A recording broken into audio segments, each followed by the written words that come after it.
qui permet à chaque communauté d'émettre sa propre monnaie. C'est ça la découverte qu'on a réalisée aussi en 2017, c'est que chaque communauté, entreprise, association, peut à l'avenir envisager d'émettre ses propres tokens, donc sa propre monnaie, et par là se financer. Donc ça, c'était quelque chose de très important. Et Blockchain.io, là-dedans, dans ce contexte, ça sert évidemment à échanger ces tokens, ces monnaies entre elles. Donc c'est un élément essentiel de ce qui se construit, ce que j'appelle moi parfois l'Internet des transactions.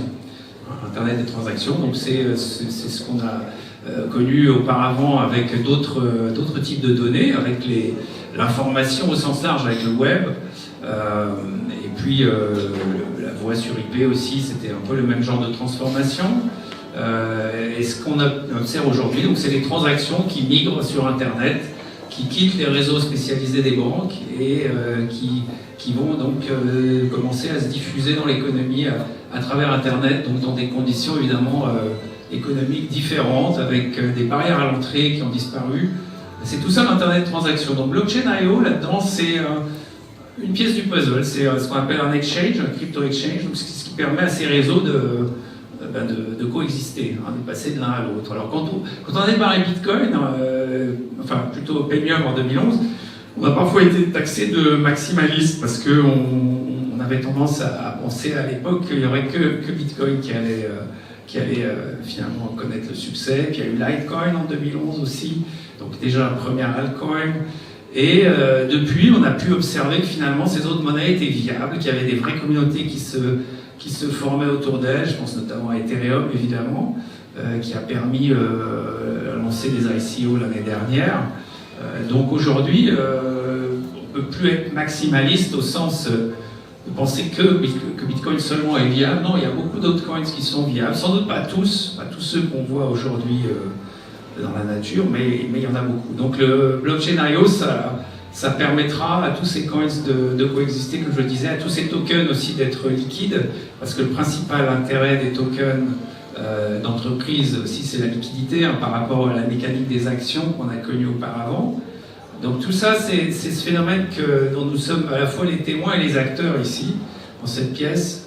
Parfois les utilisateurs aussi, on utilise ces moyens de paiement c'est aussi la base de l'apprentissage, c'est ce que vous pouvez, la meilleure façon qu'on peut propager la connaissance de ces nouvelles technologies, c'est de proposer aux gens d'essayer. Souvent, quand on rencontre des personnes, on s'aperçoit qu'ils ont des idées a priori sur cette technologie, qui peut être façonnée par plein de choses, et puis ceux qui ont essayé ont forcément une perspective très différente, et ça c'est très important. Donc nous aussi, chez Premium, on essaie de s'attacher à rendre les choses faciles. Donc Blockchain.io, c'est normalement une plateforme qui va être plus facile à utiliser que certains autres crypto-exchanges qui existent déjà, parce qu'on nous demande aussi souvent qu'est-ce qui va faire qu'on est différent des autres crypto-exchanges. Donc ça va être ça va être la facilité d'usage. C'est très important pour les cryptos de devenir plus facile à utiliser et plus facile à adopter. Alors, les commerçants ont un rôle à jouer dans l'adoption. Je pense que ça va être un des enjeux aussi de 2019-2020 avec le réseau Lightning, dont vous avez sans doute entendu parler, qui permettra aux commerçants d'accepter plus facilement des paiements en Bitcoin et par là dans d'autres cryptos à mesure que le temps passe.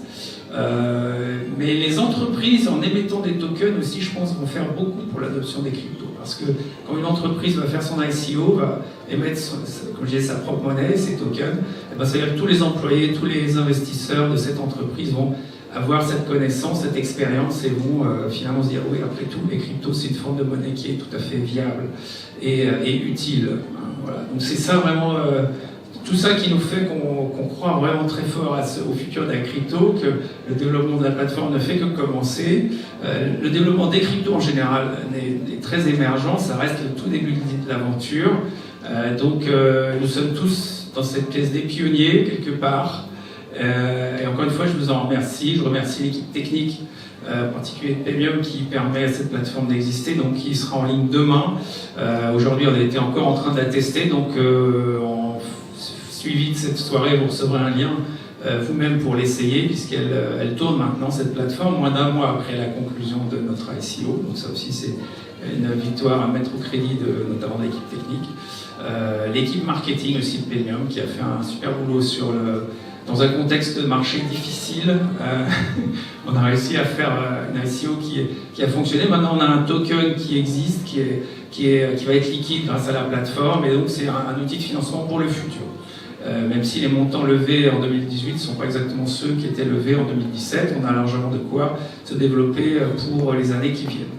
Donc encore une fois, merci à tous. Et puis j'étais le dernier obstacle entre vous et le buffet qui doit arriver. Donc, et après le buffet, il y aura la musique avec notre ami Nicolas qui nous fera profiter de son talent autour de 21h. Donc surtout, ne partez pas avant. Merci à tous.